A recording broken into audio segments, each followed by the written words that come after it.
Hello traders, welcome to my channel. இன்னைக்கு June 15th Nifty இண்டெக்ஸோட performance எப்படி இருக்குன்னு பார்க்கலாம். அதே மாதிரி பிரேக் அவுட் கேண்டில் இண்டிகேட்டரோட சிக்னல் பெர்ஃபார்மன்ஸ் எப்படி இருக்குன்றதை இன்னைக்கு பார்க்கலாம். இன்னைக்கு பார்த்தீங்கன்னா மார்க்கெட் இன்னைக்கு gap up market. Pre opening value பார்த்தோம்னா 23984.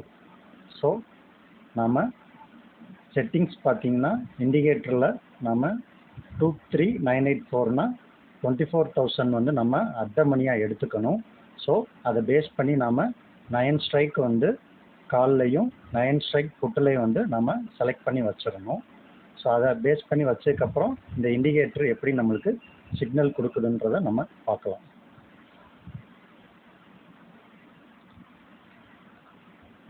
இப்போ மார்க்கெட்டில் பார்த்தீங்கன்னா நம்மளுக்கு 10 மணிக்கு ஒரு புட் சிக்னல் நம்மளுக்கு கிடச்சிருக்கு. ஸோ மார்க்கெட்டில் டவுன் ட்ரெண்டுக்கான வாய்ப்பு இருக்குது. நம்மளுக்கு இந்த புட் சிக்னல் நியர்பை ரெசிஸ்டன்ஸ் 3ல் வந்திருந்தால் கரெக்டான சிக்னல் கீழே உடனே போகிறதுக்கான வாய்ப்பாக இருக்கும். இப்போ நம்மளுக்கு இடையில இருக்கனால ஒரு ராலி அதுக்கப்புறம் கீழே போகிறதுக்கான வாய்ப்பு இருக்கும்.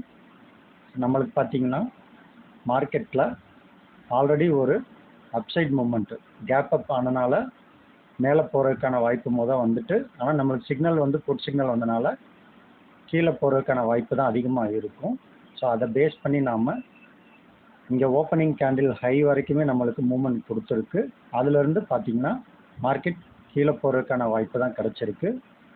நம்மளுக்கு நியர்பை R2 வரைக்குமே போகிறதுக்கான வாய்ப்பு இங்கே இருக்கும். அதுதான் எங்களுக்கு மூமெண்ட் கிடச்சிருக்கு. பார்க்கலாம்.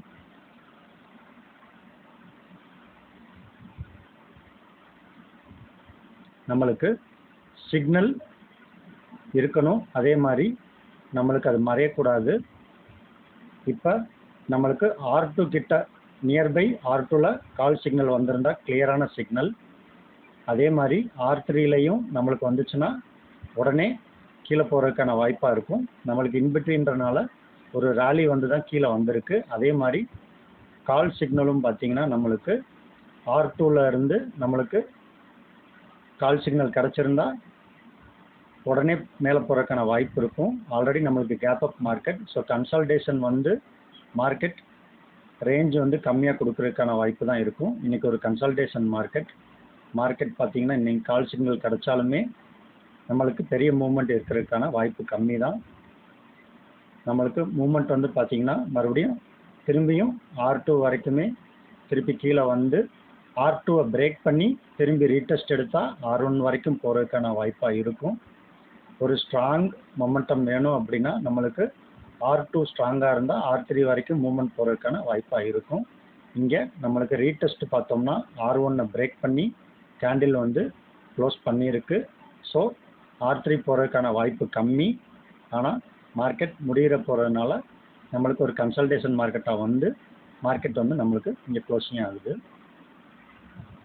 ஸோ இந்த இண்டிகேட்டர் பார்த்தீங்கன்னா உங்களுக்கு ட்ரெண்ட் பேஸ்டு இண்டிகேட்டர்ன்றனால நம்ம